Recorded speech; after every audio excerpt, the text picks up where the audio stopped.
నమస్తే, welcome to 99 TV. Cafe Niloufer supreme tea powder సమర్పించు mega at 70 70 రోజులు 70 సంగతులు. ఈరోజు మనకు ఒక స్పెషల్ గెస్ట్ ఉన్నారు. ఆ గెస్ట్ మీ అందరికీ సుపరిచితం. మొదటి సినిమాతోనే ఆ సినిమా పేరుని తన టైటిల్గా మార్చేసుకున్న స్క్రీన్ నేమ్ అయిపోయింది అది.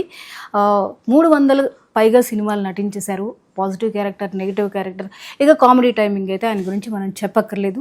దాదాపు ఆయన వెయ్యని క్యారెక్టర్ లేదేమో ఇన్ని సినిమాల్లో. ప్రతి ఒక్కరికి ఆయన ఎంతో సుపరిచితమైన ఇష్టమైనటువంటి నటుడు. ఆయనే చిత్రం శ్రీను. అదే ఆయన స్క్రీన్ నేమ్గా మనందరికీ సుపరిచితం. సో చిత్రం శ్రీను గారు మనతో ఉన్నారు. మరి మెగాస్టార్తో ఉన్న అనుబంధం, ఇంకా ఇతరత్ర విషయాలను మన ఈ మెగా 70లో అడిగి తెలుసుకుందాం. నమస్తే శ్రీను. నమస్తే అండి. శ్రీను గారు అంటే ఏదో సింగిల్గా ఏదో వదిలేసినట్టుంది. నమస్తే చిత్రం శ్రీను గారు. ఓకే. మా అందరికీ చిత్రం శ్రీను అనేది బాగా అలవాటు అయిపోయింది. ఇంకా అది తప్ప అంటే శ్రీను అంటే మళ్ళీ వెతుక్కుంటూ ఉంటాం. చిత్రం శ్రీను అనగానే మీరు కనిపిస్తారు కంటికి. అలా మొదటి సినిమాతోనే ప్రేక్షకులకి చాలా దగ్గర అయ్యారు. అంటే కెరియర్ ప్రారంభంలోనే ఒక స్క్రీన్ నేమ్కి సెట్ అయిపోయింది మీకు. అది ఎలా సాధ్యమైంది మీకు? చిత్రం అనేది మీ తొలి సినిమాగా మాకు తెలుసు. ఒక్కసారి ఆ అనుభవాన్ని చెప్తారా, మీ మెమరీస్ని? అంటే సీను అనే పేరు చాలా ఉంటాయి మన తెలుగు రాష్ట్రాల్లో. సో మన షూటింగ్స్కి వచ్చేసరికి మన సినిమా షూటింగ్స్ వల్ల చాలా మంది సీన్లు ఉంటారు. Production scene, costume scene, makeup scene, camera department scene పేర్లు ఎక్కువ ఉంటాయి కదా. అప్పుడు చిత్రం సినిమా రిలీజ్ అయిన తర్వాత, హిట్ అయిన తర్వాత వేరే సినిమాల కోసం క్యారెక్టర్లు అనుకున్నప్పుడు ఫ్రెండ్స్ క్యారెక్టర్, అప్పుడు అన్ని ఫ్రెండ్స్ క్యారెక్టర్ ఆ ఏజ్కి అవే కదా వస్తాయి. ఎవరు అనుకుంటున్నారు అంటే వాళ్ళ ఆఫీస్లో స్క్రిప్ట్ రాసేటప్పుడు శ్రీను ఒకటి రాసి, ఏ శ్రీను అంటే అదే చిత్రంలో చేశాడు కదా, అలాగే ఆటోమేటిక్గా అయిందండి. పెట్టుకుంది కాదు అది. శ్రీను అంటే ఎవరంటే అదే చిత్రంలో చేశాడు కదా అబ్బాయి, అబ్బాయి పేరు రాస్తుంది. అలాగే చిత్రం శ్రీను అయిపోయిందండి. అది అదృష్టం. ఇక మిమ్మల్ని ఎవరిని పిలుచుకున్నా అలాగే పిలుచుకుంటారు. మా మధ్య ఒక టాక్ నడిచిన ఎవరు అంటే చిత్రం శ్రీనే. శ్రీను అనే పేరు అసలు ఎక్కడ వినిపించదు. సో అంత చక్కటి గుర్తింపు తెచ్చుకున్నారు. నటుడిగా మీరు చాలా చాలా సినిమాలు చేశారు. ఈరోజు మా మెగా ఎట్ 70కి వచ్చారు. చాలా హ్యాపీగా ఉంది. సో మిగిలిన విషయాలు తెలుసుకునే ముందర ఒకసారి అన్నయ్యకి మీరు విషయం చెప్పేస్తారా? నాకు నిజంగా అంటే ఇది అదృష్టమే చిరంజీవి గారి గురించి మాట్లాడుకోవటం. అది ఒక, నేనైతే అలా ఫీల్ అవుతాను. ఎందుకంటే చాలా మందికి చిరంజీవి గారు అంటే ఇష్టం. నాకైతే పర్సనల్గా చిరంజీవి గారు అంటే ప్రాణం. అలా చాలా మంది ఉన్నారు. నాకైతే పర్సనల్గా చిరంజీవి గారు అంటే ప్రాణం. ఆయన సినిమాలు చూసి పెరిగాం. ఇంకా మాకు అదే టాక్ ఒక రోజంతా గడిచిపోయేది డైలీ. ఆయన సినిమాలు, ఆయన డైలాగులు, ఆయన డ్యాన్సులు, ఆయన ఫైట్లు, ఆయన ఇంట్రెస్ట్ వేసుకున్నాడు, అది మేము బయట వేసుకోవటం. ఆయన ఎలాగ మీరు నమ్మరు, నేను రౌడీ అల్లుడు సినిమా తర్వాత నేను ఒకసారి, అప్పుడు నేను కాలేజ్లో ఉన్నా, నేను పైన అది వేసుకొని వెళ్ళానండి. ఆటో డ్రైవర్ పైన వేసుకుంటారు. అంటే అంత ఇష్టం, అంటే అంత పిచ్చి. ఇంకా సో అలాగే నాకు చిరంజీవి గారి మీద ఇంట్రెస్ట్, అలాగే సినిమా మీద ఇంట్రెస్ట్ పెరిగింది. సో మీరు కూడా ఇండస్ట్రీకి రావడానికి కారణం ఆయనే. అవునండి, డెఫినెట్ గా. అంటే చాలా మంది ఆర్టిస్టులనే కదా, చాలా మంది నుంచి వచ్చే మాట ఇది. ఇన్స్పిరేషన్ చిరంజీవి గారు, నటన మీద ఇష్టం కలిగింది ఆయన వల్ల. ఈ రోజు మీ నోటి నుంచి కూడా అదే మాట వింటున్నాం మేము. నాకు ఇంకా బాగా అంటే ఇంకొంచెం డీప్ గా ఎప్పుడు ఎవరికి చెప్పలేదు, ఇప్పుడు చెప్పాలనుకుంటున్నాను. మాకు మా ఫాదర్ ఆర్టీసీలో పనిచేసేవాళ్ళండి. సో మా ఫాదర్ కమ్యూనిస్ట్ భావాలు ఎక్కువ. మా ఫాదర్ అంతా కమ్యూనిస్ట్ ప్రభావం. మా ఇంట్లో అంతా కూడా ఫొటోస్ కూడా లెనిన్, స్టాలిన్, పుచ్చలపల్లి సుందరయ్య, ఇలాగ పడుకుంటే అటక మీద ఈ తెలంగాణ సాయుధ పోరాటం, ఈ కార్మికులకు సంబంధించి అంటే ఆ బుక్స్ ఉండేవి, రెడ్ పుస్తకాలండి. అదే ప్రపంచం. నేను మా ఇంట్లో లేచి పొద్దున్నే డోర్ తీస్తే పేపర్ వచ్చేది. పేపర్ కూడా ఉండే ప్రజాశక్తి పేపర్ ఉండేది.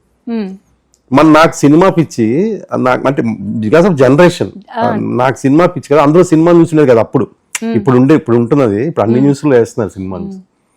నేను ఇప్పుడు డోర్ తీయంగా అబ్బా ఈ పేపర్ వచ్చింది, దీంట్లో సినిమా న్యూస్ ఉండదు అనుకునేవాడిని. సినిమా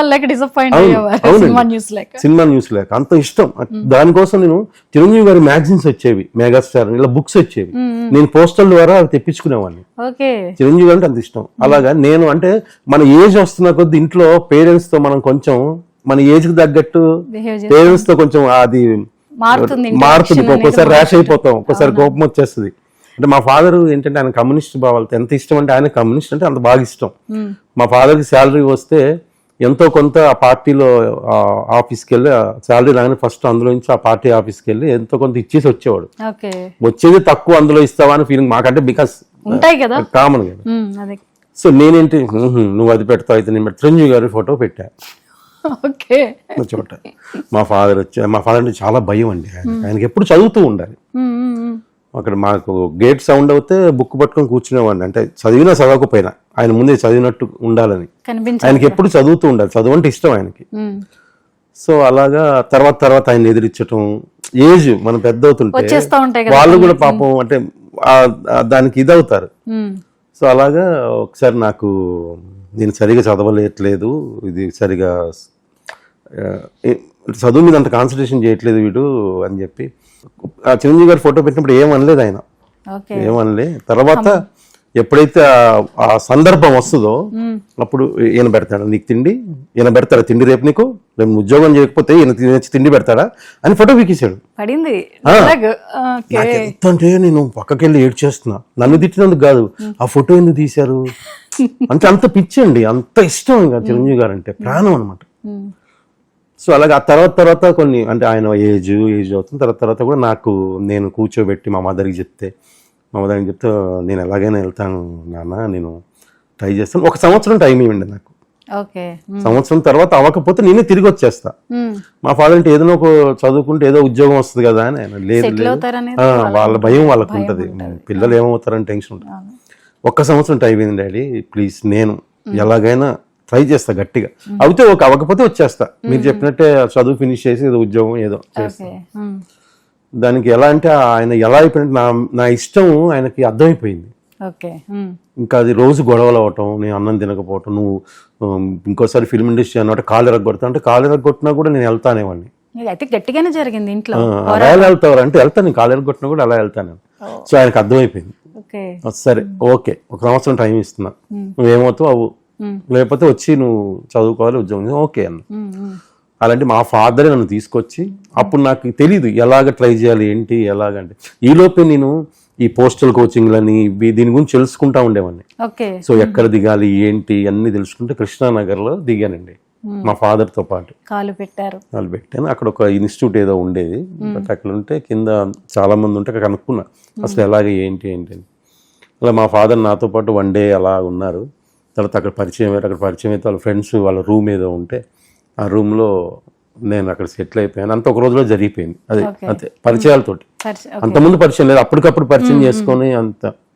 సో అలాగే మా ఫాదర్ నాకు ఫస్ట్ ఈ 4 రోజులకు సరిపోయే ఫుడ్కి కావాలి కదా డబ్బులు ఇచ్చేసి ఇంకా ఆయన వెళ్ళిపోయారు అన్నమాట. సో అలాగే అక్కడి నుంచి జర్నీ 1 year అన్నది 6 years లాగానండి. 6 years లాగాను. ఫాదర్ అంటే ఏమంటారు, ఇక తిడతారు, లేకపోతే ఇక అది అవ్వదురా నువ్వు వచ్చేసేయి ఏదో ఒకటి చేసుకుంటే, లేదు నేను అవుతాను. ఈలోపు నేను ఏం చేసేవాడినంటే చాలా సినిమాలు ఈ బ్యాక్గ్రౌండ్ వెళ్తుండేవాళ్ళం, 10 మందిలో 20 మందిలో అలాగా చాలా సినిమాలు కృష్ణనగర్లో చాలా మంది తీసుకెళ్తా ఉంటే అలా వెళ్తుండేవాడిని. అలాగా నేను చెప్తున్నాను దానికి వెళ్తున్నా దీనికి వెళ్తున్నా, అక్కడ నేను పరిచయం చేసుకుంటున్నా, నాకు వర్కౌట్ అవుద్ది అలాగా. ఆయన ఎలా ఓపిక పట్టాడు కానీ ఓపిక పట్టాడు, ఆయన గొప్పతనం అది. 6 సంవత్సరాలు మాటలు కాదు కదా. ఆ తర్వాత చిత్రం సినిమా రావటం, ఆర్టిస్ట్ అవటం. 6 years తర్వాత మీకు ఎంట్రీ దొరికింది. నాకు దీనికి ఒక బలమైన కారణం ఒకటి ఉంది, చెప్తా ఎందుకు 6 years కూడా నేను ఎలా వెయిట్ చేశానంటే, ఎప్పుడు ఎక్కడ షేర్ చేయలేదు. నేను ఒకసారి అన్నయ్య చిరంజీవి గారు కలిస్తే ఆయనతో షేర్ చేసుకోవాలని నాకు ఆశ. ఇది నేను ఆయనతో షేర్ చేసుకోవాలంటే నాకు 2-3 సందర్భాలు వచ్చాయండి. మేము మధ్యలో ఆర్టిస్ట్ అయిన తర్వాత క్రికెట్ మ్యాచ్లు ఆడేవాళ్ళం, అప్పుడు చిరంజీవి గారితో కూర్చోవడం. ఆయన అంటే నేనే కదా, నాతో పాటు చాలా మంది అందరూ ఆయన గురించి నేను అన్నయ్య మీరు అని అంటే అందరూ ఆయన గురించి చెప్తుంటే నేను నా గురించి చెప్పుకోలేకపోయా. వద్దు అందరూ ఆయన డిస్టర్బ్ చేస్తారు, నేను కూడా ఇప్పుడు వద్దు ఈ సందర్భం కాదు, నేను సైలెంట్గా ఉన్నా, అన్న మీరంటే ఇష్టం అని చెప్తాం అంతే. ఆయన అంటే ఇష్టం కాదండి, ప్రాణం. అయితే నేను అలా ట్రై చేస్తుంటే నాకు అప్పుడు ఇప్పుడు ఎలా ఉంది హెయిర్, అంత హెయిర్ పెంచా మధ్యలో, ఏమన్నా క్యారెక్టర్స్ పడతాయని. అప్పుడు ఏంటంటే అండి ఎక్కడికి వెళ్ళినా అప్పుడు ఏంటి ఈ జనరేషన్ మూవీస్ లేవు కదా, అప్పుడు చిరంజీవి గారు, బాలకృష్ణ గారు, వెంకటేష్ గారు, నాగార్జున గారు, జగవత్ బాబు గారు, జేడి చక్రవర్తి గారు, వేణు గారు, ఇవే సినిమాలు అంతే, అందులోనే ట్రై చేసుకోవాలి. ఈ చిన్న సినిమాలు ఆ సినిమాలు ఈ సినిమాలు ఇలా ఇంత లేదు కదా, లేదు. ఈ రోజు రోజు ఒక సినిమా ఓపెన్ అవుతుంది, ఎవరో ఒక హీరో అంటే పని దొరుకుతుంది, ప్లాట్ఫామ్ దొరుకుతుంది, పని దొరుకుతుంది. సో నేను చాలా చిన్నోళ్ళలా ఉండేవాను అప్పుడు, నాకు 19 years 20 years, చాలా చిన్నోళ్ళు. ఎక్కడికి వెళ్ళినా కూడా అప్పుడు నాకు మీసాలు గడ్డలు సరిగ్గా రాలే. అంటే ఏజ్ ఎటుగాని ఏజ్ ఎలా వాళ్ళకి కూడా మనం ఏ ఎటుగాని ఉన్నావరా నువ్వు, నీకు ఏది ఇవ్వాలి అనుకునేవాడు. అదే క్యారెక్టర్ కూడా మళ్ళీ సూట్ అయ్యే అనిపించాలి. నేనేం చేసేవాడిని, నేనంటే ఇప్పుడు నేను పెద్దగా కనపడాలి కదా అని రోజు రూమ్కి వచ్చి మా రూమ్ దగ్గర ఒక షాప్ ఉంటే ఒక రేజర్ కొనుక్కో రోజు షేవ్ చేసేవాడిని. మా రూమ్మేట్స్ ఎందుకు రోజు అంటే నాకు గడ్డ మీసాలు ఎక్కువ తొందరగా వస్తే నన్ను పెద్దోళ్ళలాగా అనుకుంటారేమో, సినిమా మీద ఇష్టం, క్యారెక్టర్లు వస్తాయని. అలాగే ఆ జర్నీలో లాంగ్ హెయిర్ పెంచాను. అప్పుడు ఏంటంటే మాస్టర్ సినిమా షూటింగ్ అండి, ఓపెనింగ్ అన్నపూర్ణలో ఓపెనింగ్కి వెళ్తే అప్పుడు మాస్టర్ సినిమాకి ఏంటంటే అంత లాంగ్ హెయిర్ ఉన్నోళ్ళు మోడల్స్ ఇలాగా అప్పుడు స్టూడెంట్స్ లాగా కావాలి అని స్టూడెంట్స్ సీన్ చెప్తే అప్పుడు నేను ఏదో రకంగా డైలీ ఏదో ఒక ఆఫీస్కి తిరుగుతుండే వాళ్ళం, ఎక్కడో స్టూడియోలోకి ఎంట్రీ లేకపోయినా బతిమాలకొని ఎంట్రీ అవుతాం, బికాజ్ మన అదే కాబట్టి ఏం. ఇలా మాస్టర్ సినిమా ఓపెనింగ్కి వెళ్ళాము, అన్నపూర్ణలో ఉంది. అన్నయ్య గారి నుంచి అమ్మో ఆయన చూస్తేనే ఇంకొక లాంటి, నాకు చెప్తుంటేనే మనం అంటాం కదా ఆయనే కదా మనకి దేవుడు ఆయన. యా. సో ఆ తర్వాత అక్కడ ఆయన డైరెక్టర్ గారి దగ్గర డైరెక్షన్ డిపార్ట్మెంట్, ఆయన పేరు రాజు ఏదో ఉందని, పేరు గుర్తులేదు, తమిళ్ తెలుగు తెలిసిన అతని దగ్గరికి వెళ్ళి సార్ ఏదైనా క్యారెక్టర్ ఉంటే హెయిర్ ఉంది, లాంగ్ హెయిర్ ఉంది, లైట్ గడ్డం అది ఉంది, సన్నగా ఉన్నబ్బా, ఓకే ఓకే నీ నెంబర్ ఇవ్వు అన్నారు. అప్పుడు నాకు నెంబర్ లేదు, నాకు ఫోన్ లేదు కదా. అయితే అక్కడ కృష్ణంలో XTD బూత్ ఉండేది, అందులో ఎప్పుడు కూర్చునేవాడిని నేను, బికాస్ నెంబర్ ఫోన్ వస్తుందని. XTD బూత్ లో కూర్చుని అదే అంటే ఫోన్ కోసం, ప్లస్ మనకి వర్క్ లా చేస్తున్నట్టు ఉంటదని, భోజనానికి దానికి వెళ్ళిపోయేది అక్కడ ఉంటే. అయితే అలాగే ఒక రోజు ఫోన్ వచ్చింది, ఇలా ఇది రామంటే అది త్రూ కోఆర్డినేటర్ గారి ద్వారా కాకుండా ఏజెంట్స్ ఉంటారు కదా అప్పుడు, మోడల్ కోఆర్డినేటర్స్ ఇలాగా వాళ్ళ త్రూ వచ్చింది. సరే ఏదో రకంగా వచ్చింది. చూస్తే నేను కోటి ఉమెన్స్ కాలేజ్ వెళ్ళాలి, అక్కడ షూట్. ఎలా వెళ్ళాలి, మార్నింగ్ డబ్బుల్లో ఎట్లా అర్థం కాదు, ఏదో రకంగా వెళ్ళాలని ఫ్రెండ్ని అడిగి బండి మీద వెళ్ళి ఆ రోజు వెళ్ళాం. అట్లా చేసాం, ఒక 2 రోజులు 3 రోజులు చేసాక 3వ రోజుకో 4వ రోజుకో ఒక సీన్ పడిందండి. అది ఇంకా అది అదృష్టం, అంటే ఆయన మీద ఇష్టమే మనకి అలా అంటాం కదా. రోజు ఆయన చూస్తుంటే ఆయన చిరంజీవి గారు అప్పుడంతా వేణుమాధవ్ గారు, శివాజీ గారు, తిరుపతి ప్రకాష్ గారు వాళ్ళంతా ముందు మేము అంతా స్టూడెంట్స్ వెనక క్లాస్ రూమ్ లో డాన్స్ వేయటం ఇవి ఉండేవి, సీన్స్ గోల చేయటం. ఒకరోజు ఒక సీన్ అండి, చిన్న బిట్టే అది. అదేంటంటే చిరంజీవి గారు కాలేజీలోకి ఎంట్రీ అవుతా ఉంటారు, అప్పుడే ఫస్ట్ టైం కాలేజ్ ఎంట్రీ అవుతా ఉంటే ఒక బ్యాగ్ వేసుకొని జుట్టు వేసుకొని యో అనుకుంటే వెళ్ళి చిరంజీవి గారికి ఎదురుగా వెళ్ళి ఎక్స్క్యూజ్ మీ మ్యాచ్ బాక్స్ ఉందా అంటే ఆయన లేదు ఓకే అని వెళ్ళిపోతాను, నేనే. అయితే చిన్న బిట్టు నాకు ఆయనతో పడింది ఏంటి ఒకలాంటి, మీరు చెప్తుంటే మాకే అనిపిస్తుంది. అయితే చిరంజీవి గారు అది చేయగానే గుడ్ వీడి షర్ట్ డల్లుగా ఉంది, షర్ట్ మార్చంటే 2 కాస్ట్యూమర్లు వచ్చారండి నా పక్కకి. వచ్చి షర్ట్ మార్చడానికి నన్ను కాస్ట్యూమ్ తీసుకెళ్తుంటే నేను ఏడుస్తాను, నాకు తెలియకుండా, ఎమోషన్ నాకు తెలియదు. ఆయన నన్ను షర్ట్ మార్చమన్నారు, కలర్ఫుల్గా ఉండాలన్నారు. ఏంటి నేనేంటి 2 కాస్ట్యూమర్లు వచ్చి నన్ను తీసుకెళ్ళి షర్ట్ వేసుకుని తీసుకొస్తే ఆ షార్ట్ చేసాము. ఓకే. ఆ తర్వాత క్లాస్ రూమ్లో కూడా ఏదైనా డ్యాన్స్ చేసి ఉంటే ఆయన నా పేరు తిరిగట, ఆయన మైకేల్ అనేవాడు, తెలియదు ఆయన ఎందుకన్నాడో అలాగా. అలా ఒకరోజు షూట్ మిస్ అయింది బికాజ్ ఆఫ్ అది ఏదో ఏజెంట్ నాకు చెప్పలేదు, అలా జరుగుతాయి కదా. ఆ రోజు ఈరోజు షార్ట్ లో కొంచెం ఏదో ఎలాగ క్లాస్ రూమ్ లో గోల్ చేసేది, మైకేల్ రాలేదా అన్నారట ఆయన. నాకు నెక్స్ట్ డే వీళ్ళు చెప్తారు కదా, నేను ఏంటి ఆయన నన్ను అడిగారా అని షాక్ అయ్యానండి అసలు ఆయన. ఆ తర్వాత మళ్ళీ ఇంటర్వ్యూలో ఆయన పెద్ద ఫైట్ అవుద్ది, ఆయన చూసి అందరు భయపడతారు, ఆయన ఏంటి బ్యాక్గ్రౌండ్ తెలిసాక. అప్పుడు మళ్ళీ నేను సేమ్ యో అనుకుంటూ వచ్చి ఆయన చూసి మాస్టర్ గుడ్ మార్నింగ్ మాస్టర్ అని పక్కకి వెళ్ళిపోతాను. అప్పుడు నా కెమెరా ఫేవర్ అది తెలియదు, బట్ ఏదో ట్రై చేసామండి. నేను ఎప్పటికైనా నేను ఆయన కలిసి ఆయనతో షేర్ చేసుకోవాలి అని ఆయనకి గుర్తే ఉండి ఉంటుంది బహుశా. ఆయన మెమరీ చాలా బీభత్సమైన మెమరీ, అది ఇంతవరకు షేర్ చేసుకోలేదు. ఇప్పుడు ఈ ద్వారా మీతో ఆడియన్స్ అసలు చాలా చాలా బాగుంది అసలు మీకు వచ్చిన అవకాశం. ఆ ఇంటరాక్షన్ లో మిమ్మల్ని ఆయన గుర్తుపెట్టుకుని మళ్ళీ అదే పేరుతో ఆయన పిలవడం, ఆయన అంటే ఒక పేరుతో మిమ్మల్ని పిలవడం, సో చాలా బాగుందండి. చాలా బ్యూటిఫుల్ మెమరీ చెప్పారు మాకు. ఎస్, మరి ఆ తర్వాత మళ్ళీ అన్నయ్యతో ఎక్కడ మీరు ట్రై చేయలేదా లేకపోతే? లేదండి, అంటే ట్రై చేసాం కానీ అవ్వలేదు. ఆ తర్వాత ఇక ఆ జర్నీలో అలాగే ట్రై చేసాం. ఇద్దరు మిత్రులు సినిమాలో మన బాస్కెట్బాల్ ఆడే సీన్లో మేము ఎక్కడ వ్యాన్లో ఉంటాం అన్ని ఇట్లా బ్యాక్గ్రౌండ్ చేసినవే చిన్న చిన్నవే అలా ట్రయల్స్లో. అప్పుడు నెక్స్ట్ జనరేషన్ అప్పుడు 99లో ఈ ఆడిషన్స్ అవి అలాగా చిత్రంలో అవకాశం రావటం. అది చిత్రం మిమ్మల్ని ఎక్కడికో తీసుకుని వెళ్ళిపోయింది. యా చిత్రం శ్రీను అనే గుర్తింపు, ఆ చిత్రం అనేదే బ్రాండ్ అంటే నాకు తేజ గారి పుణ్యమాని ఆ సినిమాలో అవకాశం రావటం. ఇంకా తర్వాత వరుసగా ఆనందం తర్వాత నేను బాగా ఇంకా వెనక్కి తిరిగి చూడలేదండి. ఆనందం సినిమాలో అరే రాంబాబు అనేది సినిమా రిలీజ్ అవ్వగానే ఎమ్మటే టపా 2-3 రోజుల్లో 13 సినిమాలు వచ్చాయి. నాకు తెలియదు నేను చిన్నోడిని ఎలా గెస్ట్ చేసుకోవాలి, ఏది సెలెక్ట్ చేసుకోవాలి, బట్ చేసుకుంటూ వెళ్ళిపోయాం.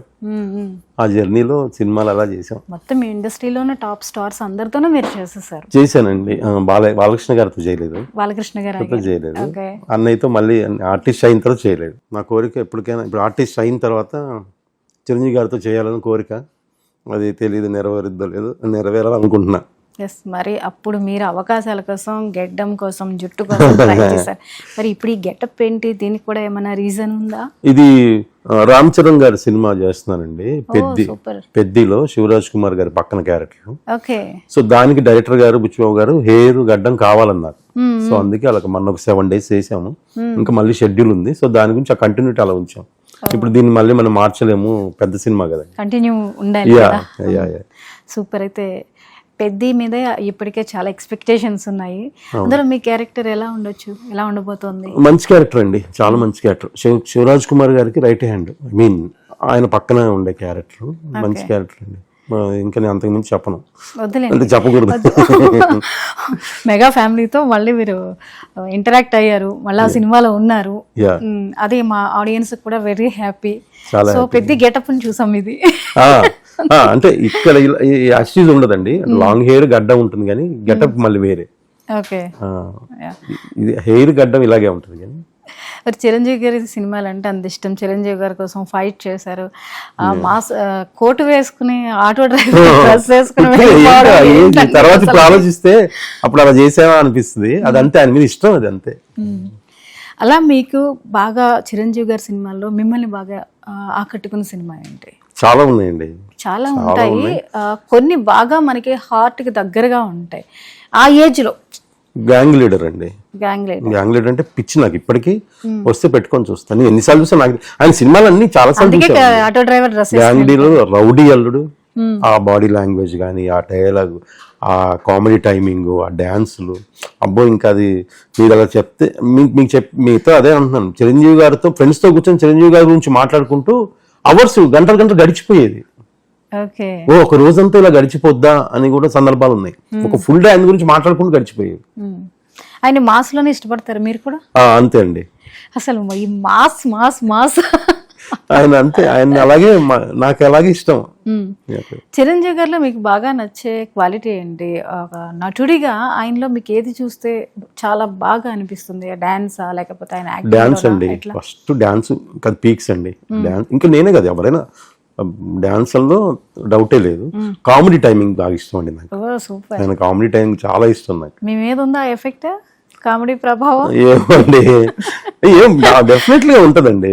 ఏదో ఒక సందర్భంలో మన బాడీలో మనం ఎవరైతే ఇష్టపడతామో అది వస్తారు, అలాగా అది ఉంటది. అది ఎక్కడో అంటే ఆయన కాల్ రెగరేయడం, ఆయన డైలాగులు ఇలాంటివి చేశారా? చేసాం. డెఫినెట్ గా ఆయన ప్రభావం ఉంటదండి, ఆ బాడీలో ఉంటది అది. మరి చిరంజీవి గారితో కనుక ఇప్పుడు మీకు ఇన్ని సినిమాలు చేసిన తర్వాత ఆయన ఎదురుకుండా ఒక సినిమాలో ఛాన్స్ వస్తే, అది కామెడీ క్యారెక్టర్ మీకు పడితే ఎలా? అబ్బో, ఇంకా అసలు ఎలా ఉంటుంది ఏంటండి, ఇంకా నాకు చాలండి. నేను ఇంకా ఆయనతో ఒక మంచి క్యారెక్టర్ చేస్తే చాలు నాకు. అంతేనా? నేనైతే అలాగే ఉన్నా, నాకు అంత ఇష్టం ఆయన అంటే. ఎందుకంటే మీ కామెడీ టైమింగ్ బాగుంటుంది, ఆడియన్స్ చాలా అలవాటు పడి ఉన్నారు. అది చూడంగానే మీరు ఒక క్యారెక్టర్ లోకి వెళ్ళిపోయినప్పుడు ఆడియన్స్ చాలా హ్యాపీగా రియాక్ట్ అవుతూ ఉంటారు. మీ టైమింగ్ అంత బాగుంటుంది. సో మీకు కామెడీ ఇష్టం. చిరంజీవి గారితో కనుక ఇంకా కాంబో కనుక ఏమైనా పడింది అంటే, అబ్బో ఇంకా అది అదృష్టం. ఇంకా అది పడితే ఇంకా వేరే ఇంకేముందండి లైఫ్ కి, ఇంకేం కావాలి నాకైతే అంతే. మీ డ్రీమ్ నిజమైనట్టే కదా? అయినట్టే అవ్వాలి, ఏమో అది మనం చెప్పలేం కదండి. చిరంజీవి గారు స్టార్టింగ్ నుంచి పాజిటివ్ రోల్స్తోనూ నెగిటివ్ రోల్స్తోనూ కనిపించారు. హీరోగా స్టార్టింగ్ డేస్లో నెగిటివ్ రోల్స్ కూడా చేశారు ఆయన. సుదీర్ఘమైన జర్నీ అయినది. అవును. ఆ రోజు నుంచి ఈ రోజు వరకు మెగా అనే ఒక శిఖరం అలాగే ఆ పేరుతో ఇప్పటికీ అభిమానులు ఆకట్టుకుంటూనే ఉన్నారు. ఆయనకి అది ఎలా సాధ్యమైంది అనుకుంటున్నారు? ఒకటి ఆయన హార్డ్ వర్క్ అండి, తర్వాత క్రమశిక్షణ. ఓకే. ఈ రెండు ఆయన దగ్గర దానివల్లే ఆయన ఆ స్థాయికి అండి. క్రమశిక్షణ, హార్డ్ వర్క్ లో ఇంకా అది పీక్స్ అండి. ఆయన నాకు తెలిసి ఆయన రక్తాలు గారేసి డాన్సుల్లో, ఫైట్లో దెబ్బలు తగిలేసి చేతులు కాలు ఇరగొట్టేసుకొని అంటే ఆయన సినిమా కోసం నా ప్రాణమైన పెట్టేస్తా అని పెట్టేశారండి. అంటే అంత డెడికేషన్ గా హార్డ్ వర్క్ చేశారు కాబట్టి ఈ రోజు ఆయన మెగాస్టార్. ఆయన సినిమాలో ఏది చూసినా ఆ స్టైల్ చేంజ్ అవ్వదండి. ఆయన డాన్స్ కానివ్వండి, కొన్ని పర్టికులర్ మూమెంట్స్ ఇస్తారు, అది ఆయనకే సాధ్యమేమో అనిపిస్తూ ఉంటుంది. ముఠా మేస్త్రి లాంటి సినిమాలో టైటిల్ సాంగ్ ఉంటుంది, అట్లా మీరు ఎప్పుడైనా అలాగే మాస్క్ గెటప్ చేశారా? చేసామండి, చేసుకుంటాం కదా సరదాగా రూమ్ లో అక్కడ ఫ్రెండ్స్ ముందు సరదాగా చేసుకుంటాం కదా, అలా చేసుకున్నాం. అంటే ఒక సినిమాలో మాకేంటంటే చిరంజీవి గారి సినిమాలో రిజిస్టర్ మూమెంట్ ఉండాలి కంపల్సరీ.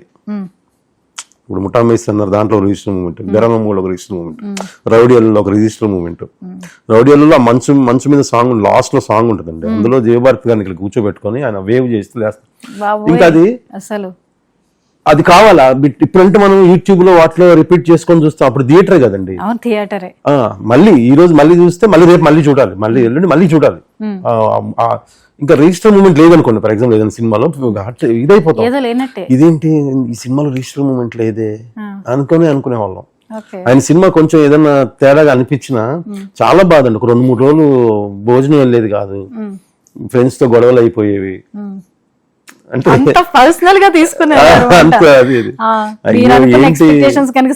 అవునండి. ఇప్పుడు మనకి ఆడియో అంటే లేదండి, అప్పుడు ఆడియో రిలీజ్ అనేది చాలా పెద్ద, అదొక పండగ, అదొక సినిమా పండగ లాగా.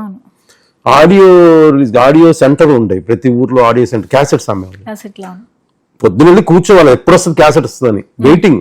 వస్తుంది, ఆగండి బాబు, వస్తుంది ఆగండి, ట్రైన్ టైం అవుతాను, ట్రైన్ రావాలి, క్యాసెట్ రావాలి, లేకపోతే కార్ రావాలి, క్యాసెట్ రావాలి, బస్సు రావాలి, బస్సులో రావాలి, ఇలా వెయిట్ చేయాలి, ఎప్పుడు వస్తుంది, ఫస్ట్ క్యాసెట్ మనం కొనాలని అంత పిచ్చి ఉండేది. వినేయాలి, ఆ పాటలు ఎలా ఉంది, అందులో పాట అటు ఇటు అనిపిస్తే ఆ మ్యూజిక్ డైరెక్టర్ తిట్టుకునే వాళ్ళం. ఒక్కటే మంచి గుట్టాడు, రెండే బాగా చేశాడు సాంగ్స్, మిగతా 3 థియేటర్లో బాగుంటాయి, థియేటర్లో బాగుంటుంది, థియేటర్లో డెఫినెట్ గా అన్నీ డాన్స్ అనుకునేవాళ్ళం. మాకు అట్లా థియేటర్లో కుర్చీలు ఇరగొట్టి కాగితాలు విసిరేసి, కుర్చీలు ఇరగొట్టిన సందర్భంలో కాగితాలు ఇరగొట్టేవాళ్ళం, కాగితాలు చించి వేసేసారు. కాగితాలు చించేసి ఫస్ట్ మార్నింగ్ షోకి వెళ్లాల్సిందే, దెబ్బలు తగిలినా, పోలీసులు కొడుతున్నా, ఆ లైన్ లో టికెట్లు దొరకపోయినా, ఏదో రకం బ్లాక్ లో కొనో ఏదో రకం ఫస్ట్ మార్నింగ్ షో సినిమాకి వెళ్ళాలి, అంతే ఫిక్స్. అది వెళ్ళలేదు అనుకో, ఒకవేళ ఫస్ట్ మార్నింగ్ మిస్ అయిపోతే ఫ్రెండ్స్ తో ప్రాబ్లం, ఏంటి ఫస్ట్ మార్నింగ్స్ లేదా మిస్ ఇష్టనే వాళ్ళు, అరే చిచి నేను ఏంటి చిరంజీవి గారు ఫస్ట్ మార్నింగ్స్ ఎందుకు మిస్ అయ్యాను, సెకండ్ మార్నింగ్ షోకి వెళ్ళిపోవాల్సిందే, మ్యాట్నీకి వెళ్ళిపోవాల్సిందే, డౌట్ లేదు కదా, ఎట్లా సరే దెబ్బలు తినడం మ్యాట్నీ టికెట్ పట్టుకోవాల్సిందే, అలా ఉండేది. చిరంజీవి గారు నాకు తెలిసి అందరి హీరోల కంటే ఎక్కువగా డ్యూయల్ రోల్ చేసిన హీరో ఆయనే అనుకుంటా. చాలా సినిమాలు చేశారు, కనీసం 4-5 సినిమాలు ఉండొచ్చు ఆయనకి. అంటే ఆ డ్యూయల్ రోల్ ప్లే చేయడం అనేది చాలా కష్టం, సినిమాలు ఆయన చేశారు. ఎట్లా అనిపిస్తుంది ఆయన డ్యూయల్ రోల్లో ఒక అభిమానిగా మీరు చూసినప్పుడు ఆ వేరియేషన్స్ చూపించడంలో మీకు ఎలా అనిపించేది? అది చాలా కష్టం. అంటే మనకి ఫస్ట్ ఎంటర్టైన్మెంట్ సినిమా చూసే వరకు బాగుంటుంది, అంటే అప్పుడు ఆ ఏజ్ వరకు. ఇండస్ట్రీలోకి వచ్చిన తర్వాత నటన అనేది ఎంత కష్టం, డాన్స్ చేయటం ఎంత కష్టం, ఫైట్ చేయటం ఎంత కష్టం, చాలా మందికి అంటే అది కష్టం అండి, చాలా కష్టం అది. ఇప్పుడు ఈ రోజు కామెడీ సీన్ చేస్తాం బాగానే ఉందా, రేపు వచ్చేసరికి ఒక ట్రాజడీ సీన్ వస్తుంది, లేకపోతే ఒక సెంటిమెంట్, లేకపోతే ఇంకేదో అన్ని వేరియేషన్ చేయాలి అంటే అప్పుడు తెలియదండి. ఇండస్ట్రీకి వచ్చాక తెలిసింది, ఓహో ఇంత కష్టం సినిమా పని చేయటం, సినిమాలో యాక్ట్ చేయటం చాలా కష్టం అండి. అది అలాంటిది ఆయన డ్యూయల్ రోల్ అవలీలాగా ఈ క్యారెక్టర్ వేరియేషన్, ఆ రౌడీ అల్లుడు సినిమాలో ఒక హీరో క్యారెక్టరేషన్ వేరే ఉంటది, ఇంకో హీరో క్యారెక్టరేషన్ అసలు ఫైట్ ఆపోజిట్, మాస్ క్లాస్, అవి రెండు అసలు ఎక్కడ టాలీ ఉండదండి. ఈ క్యారెక్టరేషన్ ఇది, ఆ క్యారెక్టరేషన్. మళ్ళీ మీకు తెలుసా అదే సినిమాలో మీకు సెకండ్ హాఫ్ కి వచ్చేసరికి ఈయన ఆయనలాగా ఆయన ఈయనలాగా, అది కష్టం అండి అసలు. అది మహానుభావులు ఇక అంతే, ఆయనకే సాధ్యం. క్యారీ చేయాలి అంటే చాలా కష్టం, ఆయనకే సాధ్యం. అది రౌడీ అల్లుడు కానివ్వండి, అందరి వాడు చూసుకుంటే తండ్రి కొడుకు, అవును అందరి వాడు. అసలు నాకు అందరి వాళ్ళలో బాగా నచ్చింది ఆయన కామెడీ అండి. అబ్బా ఏం కామెడీ ట్రైనింగ్ అండి అందరు వాళ్ళు. అందులో మాసీ లుక్ లో కనిపిస్తూ అసలు ఒక గ్యాంగ్ తో. అవును, మళ్ళీ కొడుకు క్యారెక్టర్కి వచ్చేసరికి వేరియేషన్ పూర్తిగా డిఫరెంట్ అసలు. అది కష్టం అండి ఆర్టిస్ట్లకి. 150 వచ్చేసరికి అసలు సంబంధం లేకుండానే రెండు వేరు వేరు క్యారెక్టర్లు, వెరీ ఇన్నోసెంట్, ఇంకా వెరీ రఫ్, ఇంకా అసలు అలా ఒక ఖైదీ క్యారెక్టర్. అది అసలు ఆయన ఎలా బ్యాలెన్స్ చేస్తారు అనేది అయితే అసలు ఏ మాత్రం ఆడియన్స్ కి అందరూ ఆయనకి సినిమా మీద ఉన్న ప్యాషన్, ఆ పిచ్చి సినిమా నేను ఆడియన్కి ఇవ్వాలి, కొత్తగా ఇవ్వాలి, ఆడియన్కి ఏదైనా ఇవ్వాలి, నేను నా ఫ్యాన్స్కి ఏదైనా ఇవ్వాలి, ఎప్పుడు అదే ఆలోచిస్తారు ఆయన. అదే ఆయనకి ఇంకా ఒక దాన్ని పట్టుకుంటే దాన్ని ఎట్లా ఎంతవరకు వెళ్ళాలో అంత డీప్కి వెళ్ళిపోతారండి. ఆడియన్ని ఎంతవరకు తీసుకెళ్ళగలను అని. అందుకే ఆయనకి ఆ రిజల్ట్, ఆయన మెగాస్టార్ కారణం అదే అండి. అంత హార్డ్ వర్క్ చేయకపోతే ఎవరు అది ఎవరికి సాధ్యం కాదండి. అది ఆయన మూవీలకే పరిమితం కాకుండా మనం మూవీలో చూస్తాము, స్టాలిన్ లాంటి మూవీలో ఒక మెసేజ్ ని భలే స్ప్రెడ్ చేశారు. ఈ రోజు కూడా దాని గురించి మాట్లాడుకుంటారు, ఏదో కొన్ని విషయాల్లో దాన్ని అప్లై చేసుకుంటూ చేస్తున్నటువంటి సందర్భాలు ఉన్నాయి. అలాగా ఒక మూవీ నుంచి మెసేజ్ మాత్రమే కాదు, ఆయన లైఫ్ నుంచి కూడా ఒక మెసేజ్ లాంటిది జనంలోకి వెళ్ళిపోయింది. ఒక చారిటీ అనే దాన్ని విస్తృతం చేశారు. అవును, చారిటీ, హెల్పింగ్ నేచరు, అంటే సహాయం చేయడం. ఆయన చాలా చెప్పుకోరండి, మనకు తెలిసినవి చాలా, మాకు కొన్ని తెలుసు, మనకి బ్లడ్ బ్యాంకు, ఇంకో చారిటీయో, ఇంకేదో ఆయన హెల్ప్ చేశారు, ఇంకేదో హెల్ప్. ఆయన మనకి తెలియనివి చాలా ఉన్నాయి ఆయన హెల్ప్ చేసినవి. ఎంతో మంది ఆర్టిస్టులకి, డైరెక్టర్లకి, ప్రొడ్యూసర్స్కి, డాన్స్ మాస్టర్స్కి, డాన్సర్స్కి, ఫైటర్స్కి, ఇండస్ట్రీ వాళ్ళకి, బయట జనాలకు కూడా చాలా చేశారు. మేము కొన్ని వింటే మాకే ఇంకంతే, అది మహానుభావుడు, ఆయనకి సాధ్యం అనిపిస్తుంది. కొడుకుతో చేశారు, అలాగే పవన్ కళ్యాణ్ గారితో చేశారు, చిరంజీవి గారితో ఫస్ట్ చేశారు. యాక్చువల్లీ అందరికంటే ముందు ఆయనతో చేశాను, అది ఆయన గుర్తు చేయాలి. నేను పెద్ద ఆయన కలిస్తే చాలా లేట్ గా చెప్పారు. అవును, ఈ సినీ ప్రపంచానికి లేట్ గా చెప్పారు. సందర్భం రాలేదండి, నేను కొంచెం వెనకే ఉంటా, ఇంకిప్పుడు ముందుకే ఉండాలి, తప్పదు. బికాజ్ ఆఫ్ అలా ఉంటేనే వర్కౌట్. పవన్ కళ్యాణ్ గారితో కొమరంపుల్ చేశానండి, 5-6 days అలా చేసాము. ఆయన కాంబినేషన్ చేసాం, ఒక 2-3 సీన్లు ఏవో ఉంటాయి కానీ అది కూడా మంచి ఎక్స్పీరియన్స్ ఆయనతో. ఎన్నో మంచి మంచి మూవీస్ చేశారు. మరి అన్నయ్యని ఇంకా మీరు ఆఫ్టర్ 150 నుంచి డిఫరెంట్ క్యారెక్టర్స్లో మనకి కనిపిస్తున్నారు. విశ్వంబర వచ్చేస్తుంది, ఇంకెటువంటి క్యారెక్టర్లు చూడాలనుకుంటున్నారు? నా వరకు నేను అన్నయ్య, నాకు మళ్ళీ అన్నయ్య రౌడీ అల్లుడు, గ్యాంగ్ లీడరు, ఆ అన్నయ్య కావాలి మాకు. నాకు అట్లా ఇష్టం, నాకు ఇష్టం, నేను నా పర్సనల్ చెప్తాను. ఆయన ఏం చేస్తే చూస్తాం, అందులో డౌట్ లేదు. నేనే కాదు, ఆడియన్స్ అందరూ చూస్తారు, ఆయన ఫ్యాన్స్ చూస్తారు, అందరూ చూస్తారు. నాకు మళ్ళీ అలా కావాలనిపిస్తుంది ఆయన్ని. సూపర్ శ్రీని గారు, చాలా చక్కగా షేర్ చేశారు, చాలా మంచి మూమెంట్స్ని చెప్పారు. నిజంగా చాలా బ్యూటిఫుల్ మూమెంట్స్ని షేర్ చేశారు. మరి ఈ సందర్భంగా చివరిగా మెగాస్టార్కి మీరు పుట్టినరోజు శుభాకాంక్షలు చెప్పాలి. యా అన్నయ్య, చిరంజీవి గారికి జన్మదిన శుభాకాంక్షలు. మీరు ఎన్నో అద్భుతాలు చేశారు, ఇంకా అద్భుతాలు చేయాలని. మీరు ఇంకా ఎలా అన్నయ్య, మీతో నేను మీకు విషెస్ నేను చెప్తా ఉంటే ఓకే అన్నయ్య, అనగా హ్యాపీ బర్త్డే అంతే. Thank you so much Srini గారు, చాలా చక్కటి విషయాన్ని చెప్పారు, చాలా జోష్ని నింపారు, మాకు కూడా మీ ఎక్స్పీరియన్స్ చెప్తూ. థ్యాంక్ యూ సో మచ్ ఈ షోకి వచ్చినందుకు. నమస్తే. నమస్తే అండి, థ్యాంక్ యూ సో మచ్. చూసారు కదండి, చిత్రం శ్రీని గారితో మన మెగా@70 మరో గెస్ట్తో మళ్ళీ కలుద్దాం. Keep watching 99 TV. నమస్తే.